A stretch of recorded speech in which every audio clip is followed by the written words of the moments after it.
छोटे से गांव में एक गरीब परिवार रहता था। उस परिवार में रामू और उसकी बीवी सीता उसके बेटे चिंटू के साथ रहते थे। उसी गांव में एक तोता भी रहता था। उसका नाम था रघु। वो किस्मत का धनी था। जहां भी जाता वहां किसी भी चीज की कमी नहीं पड़ती थी। एक दिन रघु उड़ते उड़ते उस गरीब परिवार के घर गया। रघु सोचता है, अरे वाह, लगता है यहाँ आज बहुत अच्छा खाना मिलेगा। मैं पेट भर के खाऊंगा। वो एक कटोरी में रखे अमरूद देखता है। अरे वाह, अमरूद, मुझे तो ये बहुत पसंद है। मैं तो इसे पेट भर के खाऊंगा। रघु तोता अमरूद खाने ही लगता है। तभी सीता रघु को अमरूद खाते देखती है तो गुस्सा हो जाती है और उसे वहां से भगा देती है। भाग यहाँ से, न जाने कहां से आ जाते हैं। मैं तो परेशान हो गई हूं इनसे। सीता के भगाने के बाद रघु चुपचाप से एक कोने में रहता है। धीरे धीरे उस परिवार की बरकत होने लगती है। एक दिन रामू और सीता खाना खाते वक्त बातें करते हैं। आजकल हमारी बहुत तरक्की हो रही है, काम भी अच्छा चल रहा है। रामू कहता है। इस पर सीता कहती है, सच कहा, भगवान हमेशा ऐसे ही हम पर मेहरबान रहे। बेटा चिंटू भी कहता है, पिताजी, मुझे खिलौना लेके दो ना, मेरे सभी दोस्तों के पास है। रामू कहता है, ठीक है, जरूर लाऊंगा।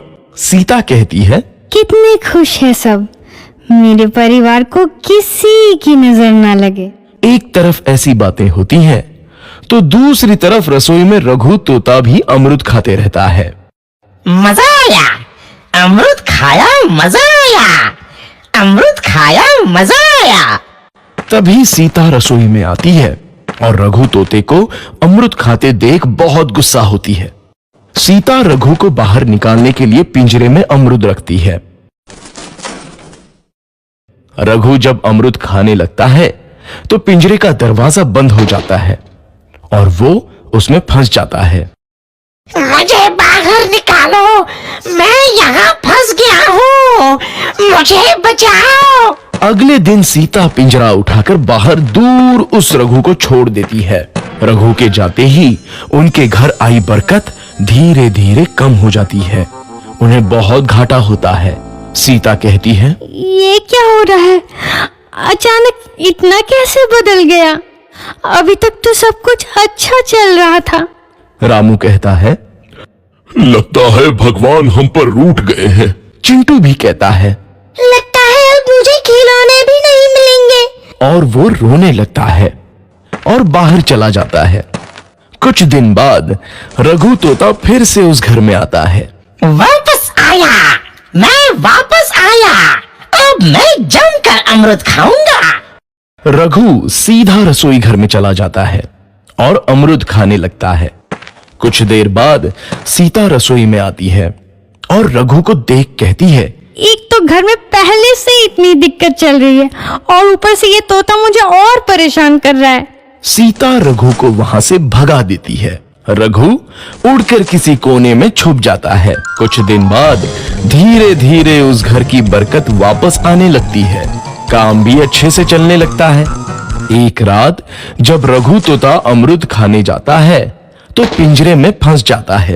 ये लोग आखिर चाहते क्या हैं? एक तोते को शांति से अमरूद खाने क्यों नहीं देते? मैं कौन सा चोरी कर रहा हूँ? बस अमरूद ही तो खा रहा हूँ। तभी रामू वहां आता है और पिंजरे में रघु तोते को देख उसे बाहर छोड़ देता है। ये तोता भी कितना जिद्दी है, बार बार वापस आ जाता है। जैसे ही रामू रघु को छोड़ देता है, अगले दिन से फिर से उनके घर की बरकत जाने लगती है। काम में घाटा होता है। किसी को समझ नहीं आ रहा था कि ऐसा क्यों हो रहा है। रघु तोता घर आता है तो अचानक बरकत आती है और जब रघु तोता को बाहर निकालते हैं तो बरकत चली जाती है।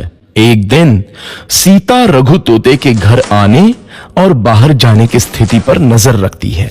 ये तोता जब भी घर आता है तो घर में बरकत आती है, और जैसे ही ये घर से बाहर जाता है तो उसी के साथ बरकत भी चली जाती है।